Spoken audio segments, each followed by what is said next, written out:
దేవుని నామం బట్టి దేవునికి స్తోత్రం కలుగును గాక. దేవుని బిడ్డలారా అందరూ బాగున్నారా? ఈ శనివారం ఉదయకాలంలో గత రాత్రంతా కాచిన దేవుడు ఉదయకాలం చక్కగా లేపి నన్ను మనలందరినీ సజీవులకు లేపి ఆయన స్తుతించడానికి ఇచ్చిన మంచి తరుణమును బట్టి దేవునికి వందనాలు తెలియజేస్తున్నాను. ఈ ఉదయకాల సమయంలో కాస్త మీకు దేవుని వాగ్దానం చెప్పాలని ఆశపడతా ఉన్నాను. కీర్తనలు 4వ కీర్తన మొదటి వచనాన్ని చదవాలని కోరుతా ఉన్నాను. చక్కగా చదువుతారు, వినండి. నా నీతికి ఆధారమగు దేవా, నేను మొర్రపెట్టినప్పుడు నాకు ఉత్తరమిమ్ము. ఇరుకలలో నాకు విశాలత కలుగచేయువాడవు నీవే. నన్ను కరుణించి నా ప్రార్థనను అంగీకరించుము. ఈ మాటలు విన్నారు కదండి. కీర్తనకారుని దావీదు నా నీతికి ఆధారమగు దేవా అని అడుగుతున్నాడు దేవునికి. దేవునికి స్తోత్రం. ఎప్పుడైతే మనం నీతిగా ఉండగలమో దేవుని సందులో ధైర్యంగా అడగలం. ఎప్పుడైతే నీతి, పరిశుద్ధత, పవిత్రత కలిగి బ్రతకగలుగుతామో నా నీతికి ఆధారమగు దేవా నన్ను కరుణించి నా ప్రార్థన ఆలకించు అని దేవునికి చెప్పగలం. ఈ ఉదయకాల సమయంలో దేవుడు మన ప్రార్థన ఆలకించాలన్నా, మనమన్న వినాలన్నా, మనకు జవాబు ఇవ్వాలన్నా, మనకు ఉత్తరం ఇచ్చి గొప్ప సమాధానం మనకు రావాలన్నా నీతిగా జీవిస్తున్నామా లేదని గ్రహించాలి. సవాల్ చేస్తున్నాడు, నా నీతికి ఆధారం ఒక దేవుడు, నాకు ఉత్తరం ఇవ్వు. ఎవరైతే నీతిమంతులు మొరపెడతారో దేవుడు ఉత్తరం ఇస్తాడు.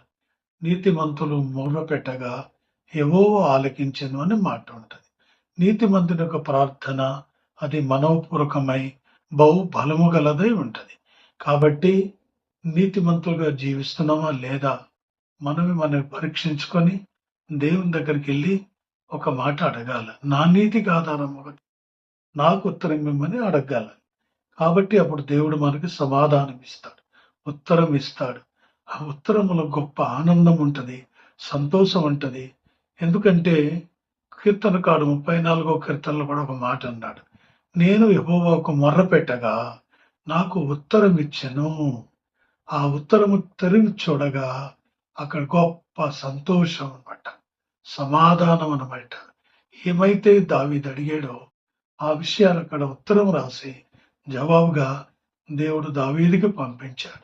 ఈ ఉదయకాల వేళలో నీ ప్రార్థనకు జవాబిచ్చును కాక, నీ ప్రార్థనకు దేవుడు ఉత్తరం ఇచ్చును కాక, నీ ప్రార్థనకు ఉత్తరం ఇచ్చి నేను సమాధానం పరచును గాక.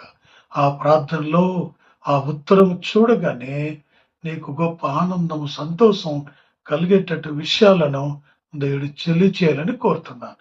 కాబట్టి ఇరుకులో ఆయన విశాలత కలగజేశాడు. ఇరుకులో ఉన్నావేమో, ఇబ్బందులు ఉన్నావేమో, ఆ ఇరుకు ఇబ్బంది అనే కొలిమిలో నువ్వు కష్టపడి బాధపడుతున్నావేమో, విశాలతల్లోకి దేవుడు తీసుకెళ్ళగలడు, నడిపించగలడు. కాబట్టి ఉదయం ప్రభా నేను ఇరుకులో ఉన్నాను, ఈ ఇబ్బందులు ఉన్నాను, ఈ విశాలతకు తీసుకొని వెళ్ళమని దేవుని దగ్గరికి అడుగు, ప్రార్థన చేయి. ఖచ్చితంగా దేవుడు నిన్ను తీసుకొని వెళ్తాడు. ఎందుకని?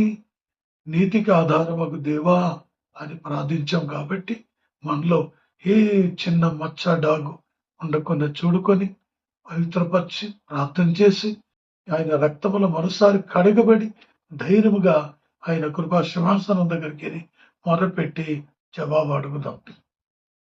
ఆ జవాబు వ్యక్తిగతంగా నీకు, కుటుంబ పరంగా మీకు, మనందరికీ దేవుడు ఆయన దయచేస్తాడు. అలాంటి దేవుడు మన దేవుడు.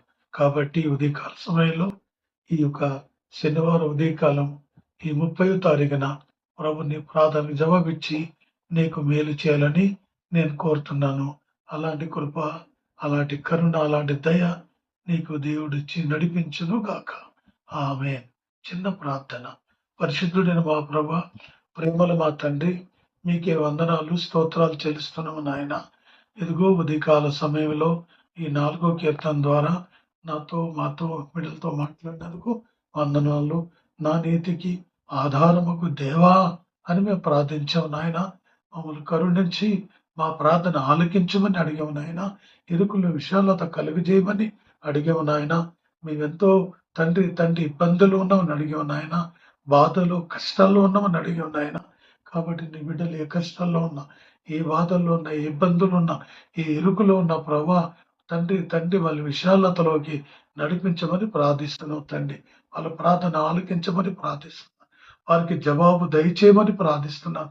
వాళ్ళతో మేలుగా మాట్లాడమని ప్రార్థిస్తున్నాను తండ్రి. ఎంతో మంది ప్రభా దుఃఖంలో ఉన్నారు, బాధలు ఉన్నారు తండ్రి. వాళ్ళ ప్రార్థనకి జవాబు రాలేదని, ప్రార్థన దేవుడు ఆలకించలేదని, మొరపెట్టగానే ఉత్తరం రాలేదని అయా బాధపడుతూ దుఃఖపడుతున్నారు స్వామి. కాబట్టి వారు ప్రార్థనకి జవాబిచ్చి వాళ్ళని ఆనందింప చేయమని ప్రార్థన చేస్తున్నాను తండ్రి. మీకు వందన. వ్యక్తిగతంగా వారితో మాట్లాడండి ఆయన, కుటుంబ పరంగా వారితో మాట్లాడడం తండ్రి సంఘ పరంగా కూడా వారితో మీరు మాట్లాడమని ప్రార్థిస్తున్నాం తండ్రి. వీళ్ళు చేత నింపండి అంతయు నాయన. పని పాటలో మీరు తోడై ఉండి వారు చేసిన పనిలో మీరే తోడుగా ఉండి నడిపించమని ప్రార్థిస్తున్నాను. ఎవరైనా అనారోగ్యంగా ఉంటే ప్రభు, రోగాలతో ఉంటే ప్రభు, వ్యాధిగ్రస్తులుగా ఉన్నట్లయితే వారు ముట్టండి, బాగు చేయండి. ఎవరైనా హాస్పిటల్స్ లో ఉంటే వారు ముట్టి బాగు చేయండి. సంపూర్ణమైన స్వస్థత విడుదల కనుగరించండి. వారి ప్రార్థన మీరు ఆలకించి వారికి జవాబిచ్చి నెమ్మదితో ప్రభా ఈ రోజంతా వాళ్ళని కాపాడి ప్రభా ఈ యొక్క మాటలు అయినా ధైర్యపడి చదువుకుని ముందుకెళ్లే భాగ్యం వారికి తెచ్చి యేసు నామములో ప్రార్థించి వేడుకొనిచున్నాము పరమ తండ్రి. ఆమేన్. Praise the Lord. God bless you.